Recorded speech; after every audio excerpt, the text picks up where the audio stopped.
A locally owned marijuana company is continuing its efforts to set up shop in Western Massachusetts. Officially known as Debilitating Medical Condition Treatment Centers, Inc., they had hoped to open a medical marijuana site in Holyoke 5 years ago. Now, DMC is exploring plans for Springfield, Pittsfield, and Agawam. Run by a group of local stakeholders, including businessman Herbie Flores and former Hampden County District Attorney William Bennett, Company Chief Operating Officer John Hanmer spoke with me in the studio. Right now, we're kind of waiting on Springfield. Springfield is still developing host community agreement criteria and special permitting criteria. Because Springfield was a little delayed in its process, as we've discussed here on the show in the past. It had a moratorium for a while. Yeah. And then when the moratorium was lifted, City Council came out and said, okay, we think 15 retail businesses are a good number here in Springfield. So that's kind of where Springfield is. Assuming that Springfield works everything out, you expect to put your permits before to Springfield. But what about on the state side? Because that's a lengthy process too. Yeah, so as far as the specific process goes, from my understanding is we need to get a host community agreement from Springfield. Once we do that, I think we can simultaneously apply for our provisional license from the state and then our special permit from Springfield, because the state doesn't require a special permit to give you a license, I don't believe. So we're hoping to kind of do that in tandem to kind of speed up the process for us to get into Springfield and have everything built out. And so then the second facility that you're proposing would be at 700 Berkshire Avenue. What do you foresee being happening at that site? That'll be another retail location. So you're allowed 3, so those are our 2, and we're hoping to potentially get into Agawam. But I mean, yeah, we're pretty excited for all the locations, but we'll see how it shakes out in Springfield as well. And really looking broadly, you'd also like to cultivate. There's a possibility that your cultivation site would be in Pittsfield. Yep. So you would be growing your own marijuana and then selling it at possibly 3 different retail locations. Right. That's a tall order. It is, yeah. So, I mean, essentially, we're in the process of building an entire business from the ground up. So essentially, we're building a retail business, a manufacturing business. We need to be doing transportation.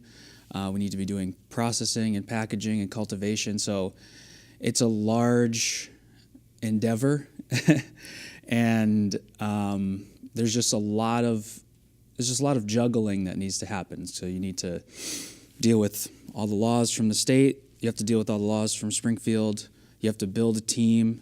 You have to actually build all of the, do the build outs for all the buildings. And so it's been an education for sure. But I mean, I think we're moving along. I'm pretty excited about it, yeah. Speaking of your team, so you're the chief operating officer of this entity, but Herbie Flores, who's a local businessman here in Springfield, quite well known in the area, is a person on that team.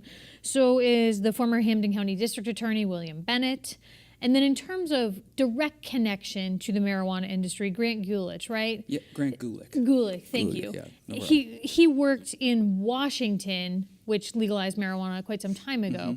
Is he the only person on your team that's had experience in the marijuana industry? I've been in the marijuana industry for maybe 4 or 5 years, so him and I. He has a little bit more in-depth knowledge of the industry, and what we're excited about with him on our team is essentially he's started as a farmer. He grew up in the tree fruit industry. So actually a lot of our business plan relates around how general sort of agricultural businesses set themselves up, and he's helped a lot with that. But I mean, he's built a lot of things out there. He's still out there working on things, and we're kind of under his guidance as far as exactly how we set up our business and organize it. And you said you also have some background in the industry. What's that look like? So a couple years back, I was in the science field, and because I grew up in the area and this was happening, and the opportunity came up. So I came up here to be a part of DMC, and because I didn't have too much experience in the industry, I went up to Maine for a while and was part of a cultivation facility out there for a couple years. And then I went to Washington with Grant and I worked with him out there for a little while as well, just to kind of, kind of go from a bottom-up approach as far as my understanding of the industry. One of the criticisms of the industry here in Massachusetts thus far has been that the minority ownership piece, which the Cannabis Control Commission spoke a lot about, the state took a lot of time in writing the regulations around that piece to encourage minority ownership.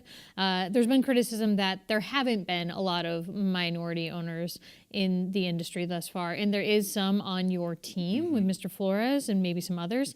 So what has that been like for an upstart such as yourself competing against some of these companies that have come in who have previous knowledge, have previous experience in states like Colorado and others? Well, I think the first thing we did to mitigate sort of the experience thing was to bring in Grant, because Grant has been a part of those businesses. So as far as our experience, I think that we bring a lot to the table. Just curious about the experience of a company that has part minority ownership, and really it sounds like you're finding your feet to develop as a business, where others had maybe some of that legwork done in advance based on their previous experience. Yeah, I think, from my understanding from the minority aspect of it, there are just not as many minority applicants. I think, like you said, the Cannabis Control Commission, from my understanding, they're trying to do their best to bring more people like that in. I don't know. It's just, there's a pretty big barrier to entry into this business. So I'm not surprised. I think a lot of people are struggling to get in this business, not just minorities. There's only 3 retail stores open, or 4 retail stores open at the moment. So I think it just comes down to a lot of the towns and cities are trying to figure out how to handle it because it's so new. A lot of people in Massachusetts don't have a lot of experience with this business. So you have a weird combination of, you have business owners who have lots of previous experience. They want to get in the business, but they don't have the know-how to set it up. And for DMC's part, you all have been trying to get into this business for years.